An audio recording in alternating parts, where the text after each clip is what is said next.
Depuis une année, il prend régulièrement la route de Berne pour rencontrer les parlementaires fédéraux sous la coupole fédérale, comme on l'appelle là-bas. Aujourd'hui, il est présent sur notre plateau. Jean-Claude Chablot est là pour nous parler de son nouveau ministère. Jean-Claude Chablot, bonjour. Bonjour. Cela fait une année maintenant que vous allez régulièrement à Berne. Est-ce que finalement, vous y allez avec plaisir ? Oui, ça je puis dire, j'y vais avec plaisir. Ma femme l'a remarqué tout de suite.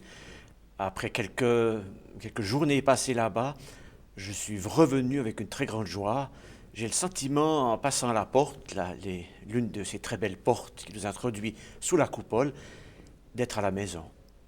Dans ce contexte-là, qu'est-ce qui vous a poussé à réorienter votre ministère pastoral ? Vous avez été pasteur pendant 30 ans. Qu'est-ce qui fait que tout à coup, vous preniez le chemin de Berne pour consacrer le plus clair de votre temps aux parlementaires fédéraux ? Alors, je ne sais pas si j'ai cherché cette situation. Je crois qu'elle s'est donnée comme cela, parce que si je regarde ma carrière pastorale, ça a été des belles époques. Il y a eu des souffrances, mais il y a eu beaucoup de joie. Et je suis tout à fait heureux, je suis un pasteur heureux. Donc ce n'est pas quelque part une sorte de tristesse, arriver en bout de course, c'est pas du tout cela. C'est plutôt d'avoir remarqué peu à peu dans mon ministère que les contacts avec les gens de la politique, avec les gens des médias, avec les gens qui décident, ce qu'on appelle les décideurs, se multipliaient. Et ça m'a alerté et je me suis mis à part un certain nombre de temps, presque 3 mois, pour réfléchir, prier et savoir ce qui se passait. Au fond, c'est parti de là. Alors je vous propose une première séquence, des images où on vous voit prendre le chemin dans le palais fédéral.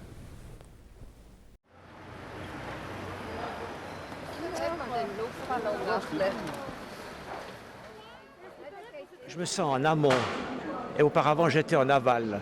Ça veut dire que toutes les décisions qui se prenaient et que je critiquais, au fond, je n'avais rien fait pour y participer.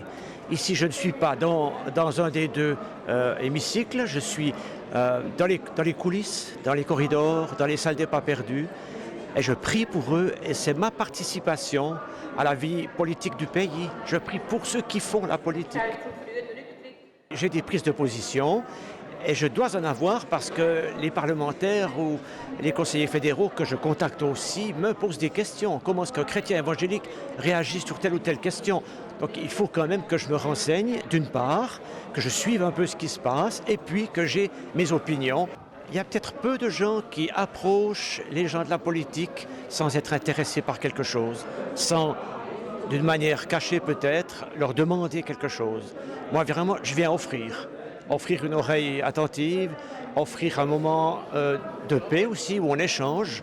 J'échange à tous les niveaux avec eux. Je ne vais pas tout de suite conduire l'entretien sur la question de Dieu, mais on arrive aussi à se poser des questions comme cela, et à parler de prière, et à parler de relation avec Dieu, et à parler de Bible, et de valeurs de la Bible aujourd'hui, etc.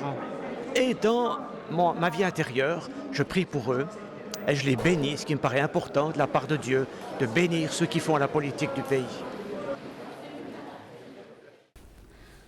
Jean-Claude Chablot, on vient de voir ces quelques images où on vous voit franchir le seuil du palais fédéral. Est-ce que tout au long de votre carrière pastorale, vous avez été un passionné de politique au point d'y mettre un terme en franchissant le seuil du palais fédéral et en y entrant dans les activités d'aumônier ? Non, alors pas du tout. À ma grande honte, je dois dire que mon intérêt pour la politique était très limité.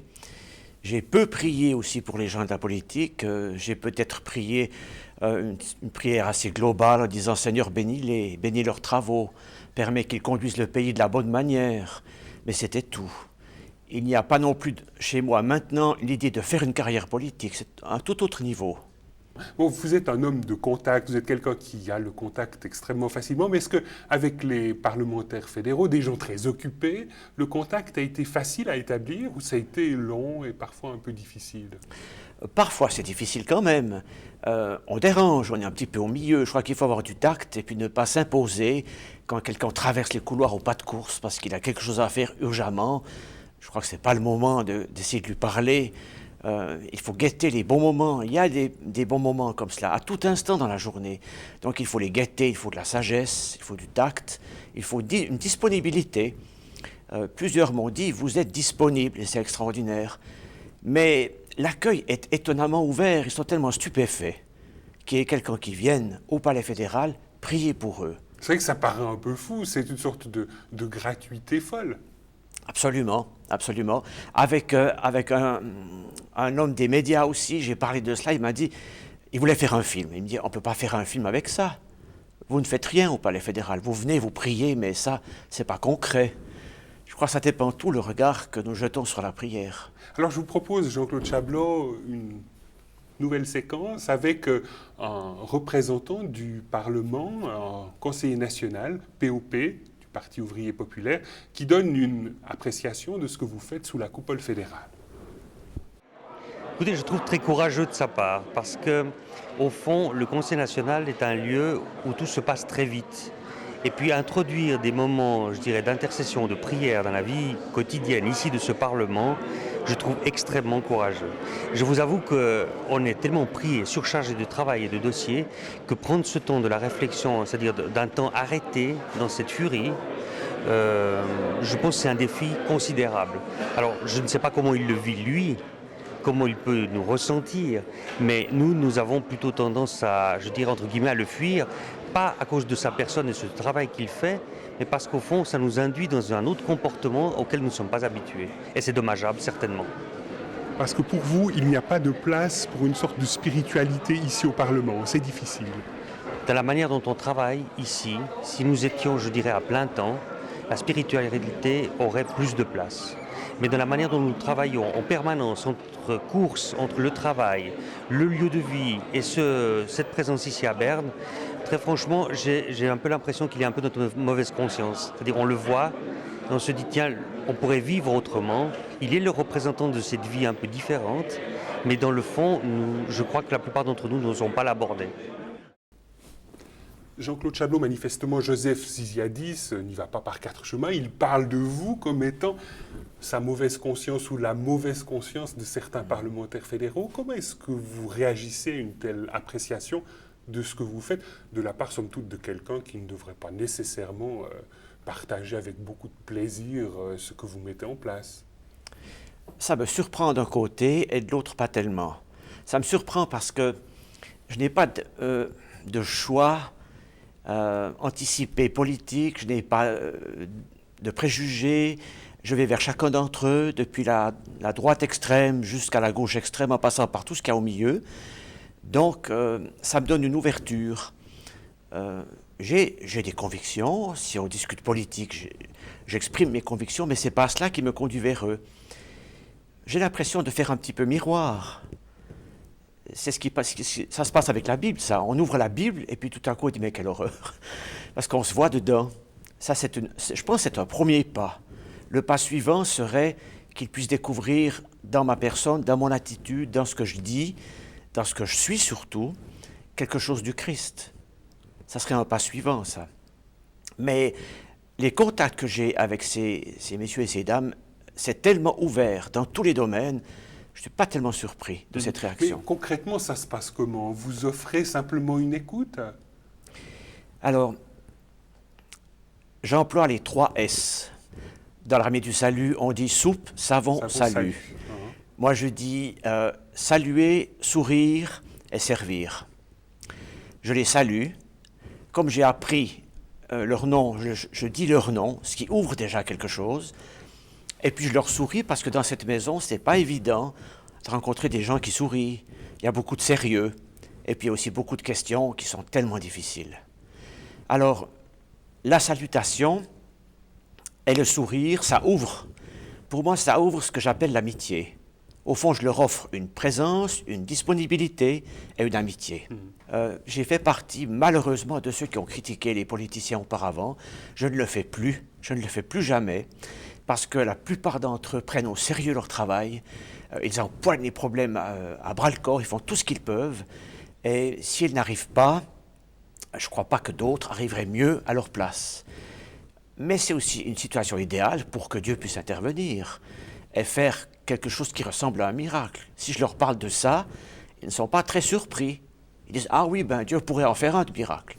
dans ce qu'on discute aujourd'hui, par exemple. Alors je vous propose de visionner une nouvelle séquence où on va découvrir votre précurseur, un Suisse alémanique qui était déjà là avant vous, dès 1992, pour prier dans le cadre du Parlement fédéral. En quoi l'image de la Suisse a changé pour vous depuis que vous êtes ici? Je pense que les chrétiens, ils ont pris confiance que le Dieu Tout-Puissant n'a pas quitté la Suisse. Ils ont l'espoir que Dieu va reconstruire, va rebâtir le fondement, va encourager les personnes qui vont chercher le bien de la nation. Concrètement, on prie pour des personnes avec une crainte du Seigneur, qui entrent dans la politique, qui prennent des places de responsabilité, qui reconstruisent le pays. Et finalement, c'est le Dieu Tout-Puissant qui reconstruit le pays. Jean-Claude Chablot, Beat Christen, que nous venons d'entendre, a vraiment pour vous joué un rôle de précurseur, on peut dire cela? Ah oui, vraiment. Je suis très reconnaissant qu'il ait été là dans le Palais fédéral auparavant. C'est un homme, il n'est pas dans le clergé, il était instituteur. Il a une autre façon d'appréhender tous ces gens qu'on rencontre au Palais fédéral. Il a une très grande sagesse. C'est un homme de contact aussi. C'est un homme qui a su rassembler ces gens par petits groupes d'intérêts communs pour la prière, pour le partage en dehors du palais. Et ça, c'est un élément très important. Il a vraiment une bonne vision des choses et j'apprends beaucoup avec lui. Mais lorsque vous dites, pour légitimer votre présence là-bas, que vous êtes intercesseur, on vous prend pour un fou? Non, pas du tout. C'est étonnant. Je crois que c'est une telle surprise de leur part que les gens comprennent? Vous avez l'impression que les gens comprennent ce que c'est qu'un intercesseur? J'ai l'impression que la prière, peut-être le mot intercesseur demande à être expliqué. Je leur ai dit qu'on prie. Mais ils le comprennent assez bien, cette étonnance. Là, je crois que la prière, c'est quelque chose qui est universel. Ça traverse toutes les religions. Et actuellement, le besoin de prière, il est là. Il est tellement grand. Alors, ils sont très touchés que les gens viennent prier. Et viennent prier sur place. Vous pensez qu'il pourrait y avoir, je ne sais pas, 10, 15 personnes qui viennent régulièrement comme ça, avec le titre d'intercesseur, et qui pourraient ainsi prier dans le cadre de l'enceinte du Palais fédéral? Ce serait possible, un tel développement? Ça paraît très suspect. Oui, ça paraît très suspect. Ça ferait une sorte d'envahissement. Je crois qu'il faut être discret, il faut garder sa place. Il y a 3 aumôniers déjà qui travaillent dans le Palais fédéral, 2 pasteurs et un prêtre, et qui sont aumôniers officiels. Il y a des petites réunions le mercredi matin pendant les semaines de session. Ce sont eux qui officient, soit pour un court message, soit pour la prière. Et c'est très important, ces réunions-là. Donc, notre travail n'est pas en concurrence avec eux. Si vous voulez, on s'est associé à ces 3 aumôniers. Mais on est spécialisé avec Beat Christen sur la prière. Vraiment, c'est là que l'accent est mis. Jean-Claude Chablot, je vous propose une petite séquence micro-trottoir avec des gens qui parlent du rôle de la prière par rapport à la vie d'un pays, d'une nation. La prière pour les conseillers fédéraux, je crois qu'ils se débrouillent pas mal eux-mêmes comme ça. Je vois pas l'utilité. Je vois pas l'utilité parce que ils sont de toute façon imbus d'eux-mêmes et puis qu'ils fassent leur travail et puis qu'ils laissent les autres faire le leur, mais qu'ils le fassent leur travail, pas qu'ils soient tout le temps en promenade. C'est quelque chose de personnel pour moi, c'est pas pour une entité comme les fédérales, les cantonales, non. Pour moi un tout petit peu, parce qu'ils sont pas honnêtes. Je ressens pas le besoin de prier pour eux, je pense qu'ils s'en sortent assez bien sans ça, quoi. Je crois que oui. Parce qu'ils ont vraiment besoin du bon Dieu pour nous diriger. Ça, je crois que c'est pas du tout superflu que de prier pour eux. Moi, je ne veux pas commencer à prier pour les autorités. Ils sont payés pour ça. Il n'y a pas besoin de prier pour eux. Ouais. Ils ont des bonnes payes, vous les priez quoi? Qu'ils prennent des bonnes décisions, par exemple? Oh ben oui, ils les prennent de toute façon. C'est pas si elles sont bonnes ou mauvaises. De toute façon, vous allez payer vos impôts la même chose, qu'ils prennent des bonnes décisions ou des mauvaises. On est d'accord? Jean-Claude Chablot, tous nos interlocuteurs ne paraissaient pas nécessairement enthousiastes par rapport au rôle de la prière en relation avec la destinée d'un pays ou d'une nation. Vous-même, en quoi est-ce important de prier pour un pays? D'abord, je ne suis pas surpris que les gens de la rue, sans autre, ne disent pas « la prière est un élément important ». Les gens ne le disent pas, ils le vivent dans des moments critiques de leur vie.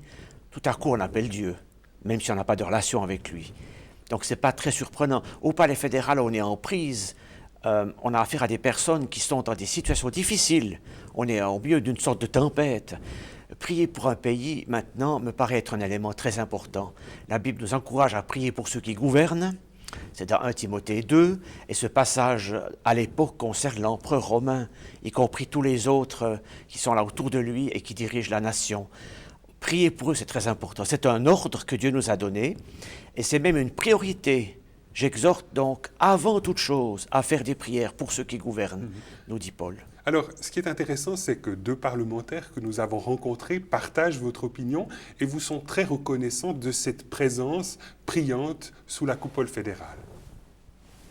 L'intercession est importante parce que je sais qu'il y a des gens qui ne sont pas personnellement engagés dans les décisions, sont un soutien très important pour m'aider de faire mes décisions. Et pour moi, la prière est importante parce que pour moi, c'est important de faire ce que le Seigneur veut que je fais dans la vie politique. C'est pour moi une sorte de service dans la société. Ça peut surprendre de voir une personne qui a à cœur la vision du Seigneur au sein de la politique et pourtant c'est une nécessité, je crois. Je pense qu'il faut admettre que le politicien est souvent très seul dans ses décisions.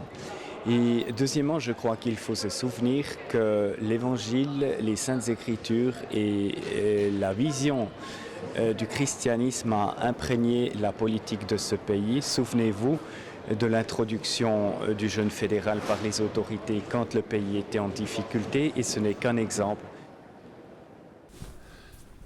Jean-Claude Chablot, on le voit bien, ces deux parlementaires vous sont très reconnaissants de votre présence sous la coupole fédérale. Mais concrètement, qu'est-ce que la prière apporte à la vie politique au plan de la Confédération, au plan suisse? Il me semble que la prière peut nous relier à Dieu. C'est Dieu qui a voulu les nations, qui a tracé les frontières. Et chaque nation, à mon sens, a un appel. Dieu a voulu quelque chose. Chaque nation peut apporter quelque chose. Ça me paraît tellement important que dans chaque nation, il y ait des gens qui prient pour ceux qui font de la politique, afin que ceux-ci, devenus croyants ou pas, veuillent ou soient conduits à entrer dans la volonté de Dieu pour chaque nation, afin qu'elle puisse accomplir ce que Dieu a voulu au travers d'elle. Mais lorsque vous dites que Dieu a voulu les nations, vous n'avez pas l'impression que l'Évangile est par essence un message qui dépasse les nations, qui est supranational? Ah oui, je pense que l'Évangile est supranational et que les nations sont appelées à travailler ensemble. Et il me semble que si dans un pays, les politiciens reçoivent la prière, apprécient cette prière et se rapprochent de plus en plus de la volonté de Dieu pour leur nation, celle-ci va être conduite à des actions, à tout un mouvement vers d'autres nations, vers d'autres peuples aussi qui habitent ces nations, et vers une unité que Dieu aura créée à ce moment-là, et non pas créée par les hommes. Jean-Claude Chablot, votre démarche de prière s'inscrit dans une dynamique qui dépasse votre propre ministère, votre propre pastorat. Il y a derrière vous tout un mouvement qui souhaite prier pour les autorités fédérales, et ce mouvement s'est retrouvé l'automne dernier sur la place fédérale à Berne. Je vous propose maintenant une séquence qui montre un peu ce qui s'est passé là-bas.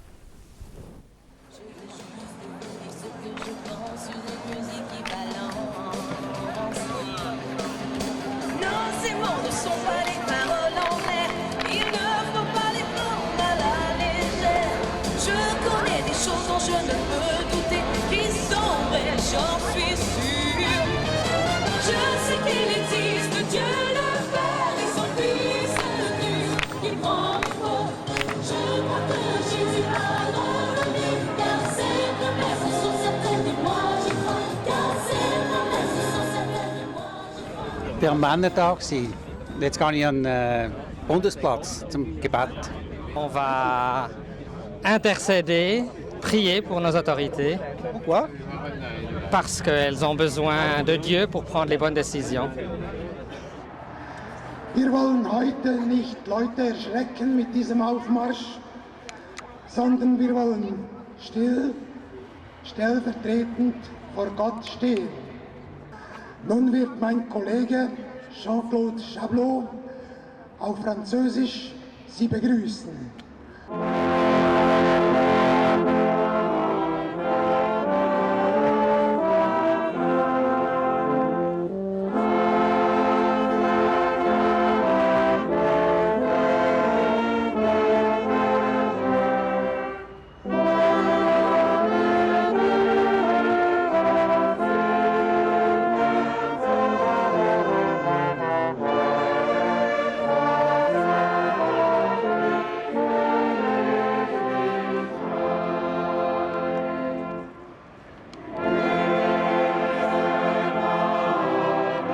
Oui, en plein air, comme ça, on pense qu'il nous entend.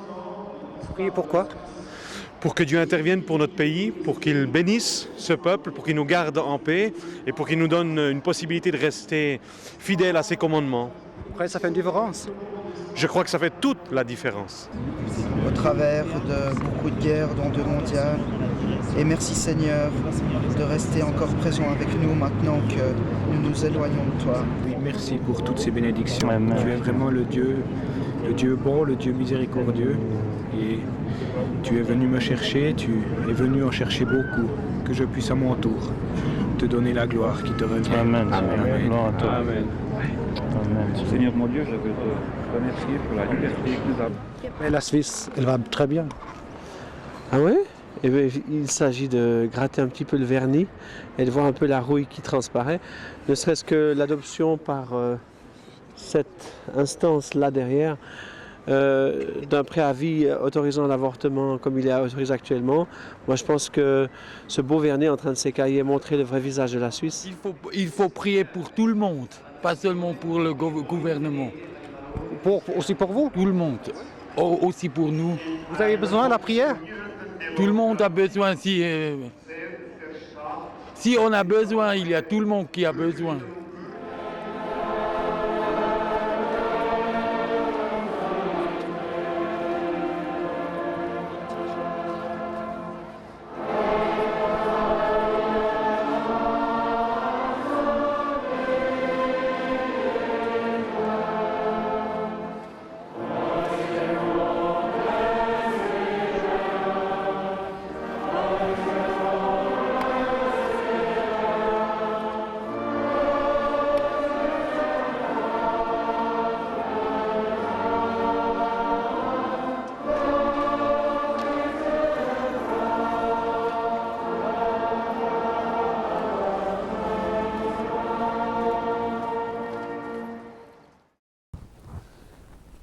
Jean-Claude Chablot, tous ces gens qui en Suisse, en dehors de vous, prient et intercèdent pour les autorités, c'est pour vous un objet d'espérance? Ça représente une possibilité d'apporter quelque chose de neuf à la réalité de la vie sociale et politique en Suisse? Absolument, ça me donne une grande espérance pour le pays. Mais vous attendez quoi, concrètement? Oh, j'aimerais tellement que notre pays soit chrétien, vive d'une manière chrétienne, pas simplement dans son histoire passée, pas seulement dans ses convictions actuelles, mais qui sont un peu cachées, enfouies sous tellement d'autres choses, mais qu'on puisse, au point de vue chrétien, conduire le pays comme Dieu conduit un pays, quand c'est lui qui conduit. Cette ligne, elle correspondrait à quoi par rapport à ce qui se vit aujourd'hui? Quel serait votre rêve de la Suisse chrétienne? Mon rêve de la Suisse chrétienne, c'est une Suisse qui rentre dans sa vocation. Je crois, et par sa exemple, vocation, ce serait on quoi? a une vocation de paix. On a toujours une vocation de paix. On a beaucoup de peine à être en paix les uns avec les autres. Les Suisses sont tellement différents les uns des autres. Mais en même temps, on a une vocation de paix parmi les nations. Plusieurs fois, des traités ont été signés sur le sol de ce si petit pays, parmi le concert des nations. Ça, c'est un aspect, je pense. Je pense aussi que la Suisse, une petite nation comme la nôtre, a beaucoup de choses à donner à l'ensemble des peuples.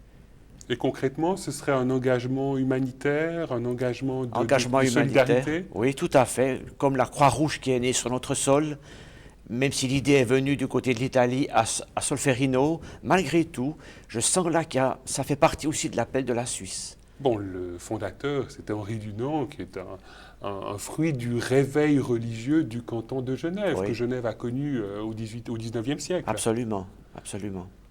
Jean-Claude Chablot, merci d'avoir accepté de venir sur notre plateau pour parler un peu de vos projets, de cette réorientation de ministère au service des parlementaires fédéraux. Madame, Monsieur, nous espérons que cette émission vous aura intéressé. Nous nous réjouissons de pouvoir vous retrouver lors d'une des prochaines émissions de réflexion.